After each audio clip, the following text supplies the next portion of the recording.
Jusque là vous allez me dire, bon ok t'entends juste deux personnes en train de coucher ensemble, mais pas du tout. Ok les amis, c'est Ethan, j'espère que vous allez bien. Moi je suis malade. Il y a 3 jours je pouvais plus du tout parler. J'espère que vous allez aimer ma petite voix cassée pendant toute la vidéo. Alors aujourd'hui vidéo où on va parler de moi. Je sais que vous aimez quand je vous raconte des petites anecdotes sur le grille-pain, sur ma chère Bibi. Mais aujourd'hui on va faire différemment. Je vais vous raconter 5 anecdotes et une sera fausse. Et ce sera à vous de trouver laquelle est fausse. Donc vous me direz en commentaire au fur et à mesure si vous pensez que mes anecdotes sont vraies ou fausses. J'espère que ça va vous plaire. Et voilà, c'est parti. Quand j'ai la voix cassée, j'ai toujours cette phobie de... C'est pas une anecdote, hein. De ne plus pouvoir chanter, en fait. Alors là, je sais que j'ai récupéré mes graves, donc ils sont bien. Mais alors, mes aigus... C'est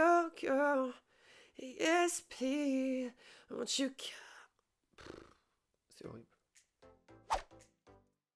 Bon, première anecdote, alors j'avais 6-7 ans et c'était pendant la période de Noël, j'étais avec ma maman, on faisait les courses. Qui dit Noël, dit décoration de Noël, sapin, calendrier de l'Avent et le magasin avait mis tout ça devant à l'entrée. Donc moi, en ayant 7 ans je crois, je demande à ma mère si on peut y aller, donc on y va tranquillement, on commence à regarder. Et c'est vrai qu'à un moment donné, on s'éloigne avec ma mère. Donc ma mère part d'un côté, moi je pars de l'autre sans s'en rendre compte. Et puis voilà, je continue à regarder les décorations, les calendriers de l'Avent. Et là, je tombe nez à nez. Enfin, nez à nez, je faisais 1 mètre à l'époque. Donc bon bref, c'était un monsieur en fait qui me coupait la route. Donc je lève la tête et là, il me demande comment je m'appelle. Moi j'étais un peu dans l'euphorie de Noël et tout. Je savais qu'il fallait pas parler aux gens, mais bon. Je me suis dit, allez, c'est Noël, tout va bien. Donc je lui dis mon prénom. Et là, il commence à me dire, ah c'est cool, t'es devant les calendriers de Noël, t'aimes les chocolats et tout. Alors je lui fais, oui, oui. Et là il me fait, bah si tu veux, j'ai plein de bonbons et plein de chocolat au rayon surgelé. Et là les gars, une sirène s'est déclenchée dans ma tête. J'ai repensé à ce que ma mère me disait, qu'il faut pas parler aux gens et qu'il fallait surtout pas les suivre. Et en fait, là j'ai commencé à paniquer parce que je me suis rendu compte que je voyais plus ma mère. Donc je lui ai écrasé le pied. Je devais faire 20 kilos à l'époque, genre, il a pas dû avoir mal. Et je suis parti en courant. J'ai retrouvé ma mère et je lui ai pas dit tout de suite. Et voilà. Est-ce que c'est vrai? Est-ce que c'est faux? Vous le saurez en fin de vidéo. Deuxième anecdote, beaucoup plus joyeuse. C'était avec ma cousine. En fait, chaque année, on avait pour rituel de se retrouver pour regarder les Energy Music Awards. Et une année, on s'est dit, pourquoi pas y assister vraiment et essayer d'y rentrer quoi. Et on savait que, bon ça se déroulait à Cannes donc on habitait pas loin, et on savait surtout que Manu dans le 6-9 en faisait gagner le matin très tôt, il fallait se lever hyper tôt pour regarder l'émission de l'extérieur, et voilà, il faisait gagner des places. Donc avec ma cousine, mon oncle et ma tante, on part tôt le matin, on arrive à Cannes, devant les marches, enfin c'était à côté des marches de Cannes, on pouvait se mettre aux barrières sans problème, on attend un petit peu, le monde arrive, et là on voit les gens arriver déguisés, avec des pancartes. Nous on n'avait rien, c'est la première année qu'on essayait de gagner des places, on n'avait rien du tout, rien du tout. Et là je me dis ça va être mort quoi, personne va nous capter, on va pas nous voir dans la foule, c'est chiant quoi. Donc là ma cousine et ma tante sont partis chercher des cartons dans la rue, donc c'était les cartons Nespresso à côté d'une boutique Nespresso. On prend un stylo à quelqu'un et on écrit, donc moi j'avais écrit je sais chanter, passez-moi le micro. Ma cousine, je me rappelle, elle avait écrit on a fait 1000 km pour venir, choisissez-nous. C'était du n'importe quoi. L'émission commence, donc on regarde l'émission et tout, et arrive le moment où on peut gagner 2 places. Et c'était à Maître Gims de désigner 2 personnes dans la foule pour faire gagner donc les 2 places. Donc, il sort, tout le monde crie Maître Gims, sauf ma tante, qui criait Muggy, donc c'est son surnom. D'ailleurs, elle le savait grâce à mon petit cousin. Marceau, si tu passes par là, bisous. Donc tout le monde crie Maître Gims, sauf ma tante qui crie Muggy. Et là, Maître Gims sort, il voit ma tante, et il fait « toi ». Donc là, je me rappelle, ma cousine, elle pète un câble, elle se met à pleurer et tout. Moi, j'étais choqué, genre, c'est la première année. Les 2 premières places, c'était à nous, genre, on était choqués, quoi. D'ailleurs, j'ai la vidéo où on voit notre réaction. Ah bah d'ailleurs, merde, si je dis ça, c'est que c'est vrai. Alors je vous mens, je sais pas. Donc voilà, on a assisté au Energy Music Awards, surtout qu'on était hyper bien placés, on avait les coudes sur la scène, enfin c'était ouf. D'ailleurs je me rappelle, on a monté les marches donc sur le tapis rouge, et les photographes ils se sont arrêtés de photographier parce qu'on n'était pas connus. Et là ce jour-là, je me suis promis qu'un jour, je remonterai ces marches, et que les photographes me photographieront.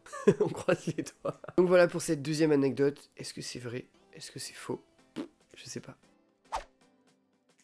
Alors, troisième anecdote, je pense que c'est la pire pour moi parce que ça me concerne directement et je l'ai dit à personne, je crois pas, ouais, une personne, enfin bref. C'était pendant le tournage de la Nouvelle Star, donc oui, j'ai fait la Nouvelle Star, j'ai pas été diffusé, ils m'ont coupé au montage, bref. c'est pas l'anecdote. C'était le jour où on passait devant les 4 jurés, donc André Manoukian, Sinclair, Elodie Frigé et Joey Star. Donc on arrive le matin, le tournage commence et je suis le premier à passer devant les 4. Donc ils appellent mon numéro, on change de pièce et là il y a un gars qui m'accueille et qui commence à m'équiper d'un micro donc caché ici, qui est relié par un boîtier dans ta poche arrière, enfin bref. Donc il m'installe ça et il me dit 2-3 indications en mode il faut se mettre sur la croix quand tu arrives sur le plateau, tu pars à 3 quand je te le dis et il faut que tu évites un tout petit obstacle au milieu. J'arrive sur le plateau, je vois la petite croix, le mec me fait 3, 2, 1, j'avance et j'oublie le petit obstacle à éviter.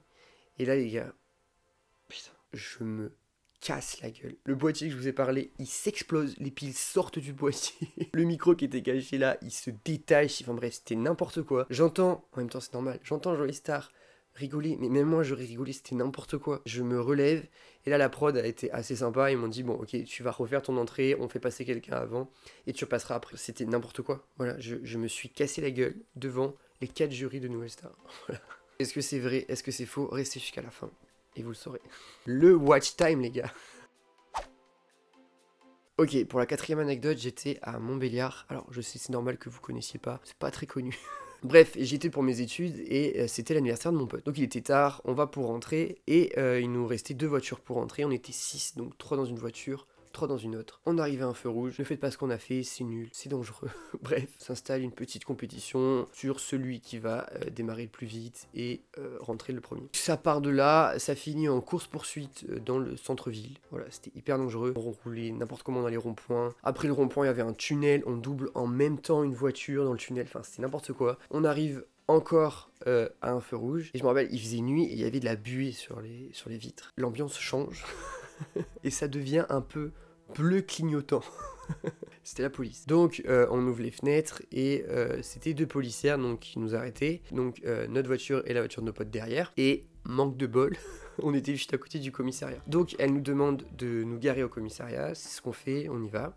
Donc nous on était devant et la voiture de nos potes était derrière. Chaque policière prend une voiture et fait le constat. Pas le constat, nous sanctionne en fait. Donc la policière qui était avec nous, elle nous a énuméré toutes les infractions qu'on avait commises. Donc, vraiment pour beaucoup. Elle avait été cool quand même parce que elle nous a dit bon ben parce qu'elle parlait au conducteur parce que c'est lui qui prend malheureusement. Elle dit au conducteur écoutez je vais vous envoyer une des contraventions chez vous et vous la paierez, ça vous servira de leçon, etc. Au moment où elle dit ça, donc il y a eu beaucoup de temps qui s'est passé et je remarque que la voiture donc, de nos potes était partie depuis super longtemps. Et je comprenais pas pourquoi parce qu'on a fait les mêmes conneries. D'ailleurs, elle nous avait menacé de nous envoyer les chiens pour savoir si on avait rien dit ici sur nous, enfin n'importe quoi. Et donc bref, elle nous laisse partir.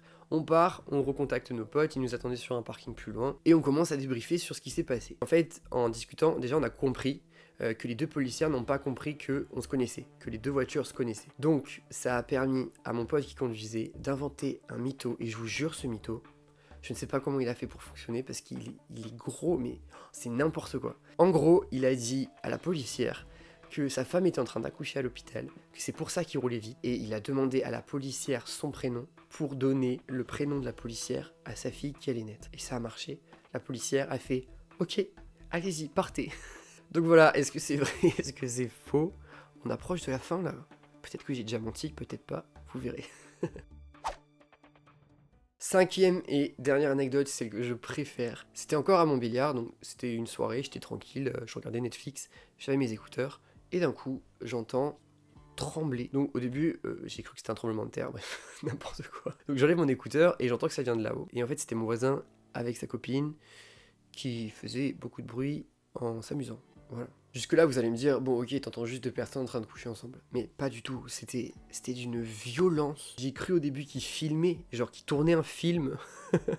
Parce que j'imaginais qu'il y avait juste un lit et des chaînes. Il y avait des bruits de chaînes. Je vous jure, c'était n'importe quoi. Enfin bref, c'était pas l'anecdote, c'était juste pour vous contextualiser. Le lendemain, j'ai cours de communication et le prof était absent. Donc on attend un petit peu, sauf qu'il nous avait trouvé un remplaçant, donc le remplaçant arrive, il commence à nous faire cours, tout va bien, tout se passe bien. Et à un moment donné, je dis à ma pote, putain, il me fait penser à quelqu'un. Et je cherche à qui il me fait penser, et en fait je trouve, et il ressemblait au mec qui joue Jésus dans The Walking Dead. Et en fait c'est vrai que pendant les 3 heures, le prof n'arrête pas de me regarder aussi, et je sens qu'il y a quelque chose qui est bizarre. Je rentre chez moi, je me fais à manger, et d'un coup j'entends 2 personnes monter les escaliers, et en fait mon appart, il y avait qu'un voisin au-dessus, donc c'était ce fameux voisin. Il monte les marches, je l'entends parler avec sa copine, et là, je bug pendant 10 secondes, et je me rends compte que cette voix que j'entends, je l'ai déjà entendue aujourd'hui. Et oui les gars, c'était pas le sosie de Jésus. C'était mon voisin du haut, et lui savait très bien qui j'étais pendant les 3 heures, donc il devait être gêné pendant tout ce temps. Et moi, comme un abruti, pendant les 3 heures, au lieu de comprendre qui c'était, j'ai cru que c'était un mec qui ressemblait à Jésus de The Walking Dead, mais pas du tout quoi. Je ne l'ai plus jamais revu, donc il n'a pas déménagé, mais je l'ai plus vu, et il est plus retourné en cours en tant que remplaçant. Voilà pour cette dernière anecdote. Est-ce que je suis un gros mytho? Est-ce que c'est vrai? Est-ce que c'est faux? Eh ben voilà, vous allez le savoir là. Avant de vous révéler l'anecdote fausse, mettez sur pause et dites-moi en commentaire quelle anecdote, selon vous, est fausse. Bon, bande noire. L'anecdote qui est fausse, qui ne s'est jamais déroulée et que j'ai inventée, c'est l'anecdote de la nouvelle star.